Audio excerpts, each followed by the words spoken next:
இழுத்து வரும் ஜோரான தங்கரதோ. கேப்டன் அவர்கள் முதலமைச்சர் கூட இல்ல, தங்கத்தோட விலை ஏறிக்கிட்டே போகுது.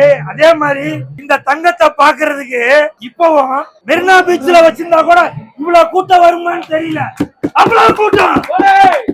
நான் கதாநாயகனாக நடித்த உள்ளே செல்லாதீர்கள் இந்த படத்தோட இயக்குனரும் இளையராஜா, இந்த படத்தோட தயாரிப்பாளர் முத்து மனோகர், அவங்க 2 பேரையும் கூல் சுரேஷ் கதாநாயகனா நடிக்கிறான் அப்படின்னு சொன்னோன்னு அவன் காமெடி பீஸுப்பா, அவன் அப்படிப்பா இப்படிப்பான்னு சொல்லி பல பேரு அவங்கள ஷூட்டிங் போக விடாம தடங்கல் பண்ணிட்டு இருந்தாங்க. அப்ப நான் ஒரே வார்த்தை தான் சொன்னேன், கேப்டனோட பிறந்த நாளான ஆகஸ்ட் 25ஆம் தேதி அன்னைக்கு கேப்டனை மனசுல வச்சு ஷூட்டிங் ஆரம்பிப்போம். இந்த உல்லாச செல்லாதீர்கள் அந்த படத்தோட பூஜையை ஆரம்பிப்போம், நல்லது நடக்கும். கேப்டன் அவர்கள் எவ்வளவோ குடும்பத்திற்கு விளக்கேத்தி வச்சிருக்காரு, நம்ம குடும்பத்துக்கு விளக்கேத்தி வைக்க மாட்டாரா அப்படின்னு சொல்லி அன்னைக்கு அந்த உள்ளே செல்லாதீர்கள் படத்தோட ஷூட்டிங் ஆரம்பிச்சான். ஏக்தமா ஷூட்டிங்க முடிச்சதுக்கு அப்புறம் இன்னைக்கு நான் வெயிட் பண்ணிட்டு இருந்தேன். இன்னைக்கு தான் கேப்டனோட குரு பூஜை, அன்னைக்கு தான் உள்ளே செல்லாதீர்கள் படத்தோட டப்பிங் ஆரம்பிக்கணும் அப்படின்னு.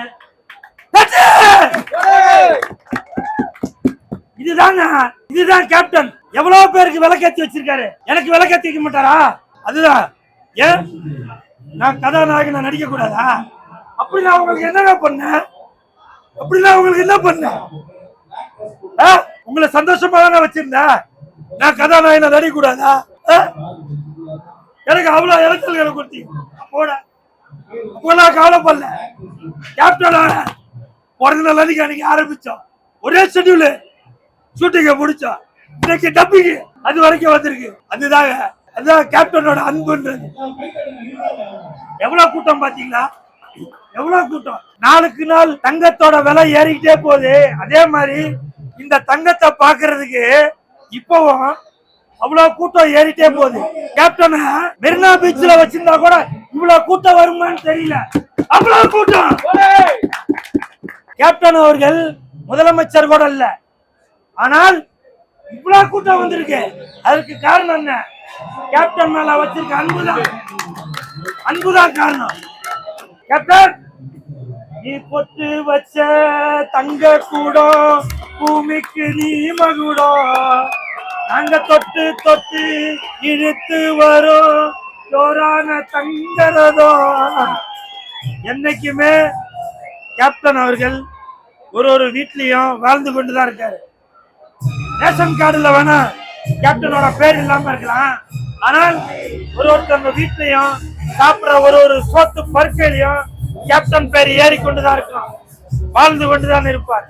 ஆசீர்வாதம் வாங்குறப்போ அண்ணியார் அவர்கள் சொன்னாங்க, நான் பூ வாங்கிட்டு வந்திருக்கேன் அண்ணி அப்படின்னு சொன்னேன். அதுக்கு அவங்க சொன்னாங்க, நான் உனக்காக நான் தரேன் தம்பி அப்படின்னு அந்த தாம்பால தட்டுல பூ எடுத்துட்டு வந்து என்கிட்ட கொடுத்து, தம்பி இது போடுங்கப்பா அப்படின்னு சொன்னாங்க. கேப்டனோட அண்ணியாரு எனக்கு நெத்தில அவங்கள விபூதி வச்சு விட்டாங்க, நீ நல்லா இருப்ப தம்பி அப்படின்னு. இதுதாங்க கேப்டனு, இதுதான் கேப்டன். எவ்வளவு பேர் சொல்லலாம் கேப்டன் கேப்டன். கேப்டன் அவர்கள் இப்படி நல்ல மனிதராக இருப்பதற்கு அவருடைய மனைவியார் அண்ணியார் அவங்களும் ஒரு காரணம். ஏன்னா நிறைய பேர் வீட்டுல புருஷன் எதனா ஒண்ணு செஞ்சாக்க கொண்டாட்டி அவங்க தடுப்பாங்க, ஆனால் கேப்டன் வீட்டுல கேப்டனுக்கு உறுதுணையாக அண்ணியார் அவர்களும் இருந்ததால் தான் கேப்டன் அவர்கள் இன்னைக்கு இவ்வளவு மக்களை சந்திக்க முடிஞ்சது. அதனால கேப்டனோட அண்ணியார் அவர்கள் எப்பவுமே நல்லவங்க தான். தயவு செய்து நீங்க வேற மாதிரி எதுவும் சித்தரிக்காதீங்க. எப்பவுமே கேப்டன் அவர்கள் எப்படி நம்ம நினைக்கிறோமோ அதே மாதிரிதான் அண்ணியார் அவர்களும். அங்க போட முடியல, நான் வாங்கின பூவை அண்ணியார கொடுத்த பூ அங்க போட்டு வந்தேன். கேப்டன்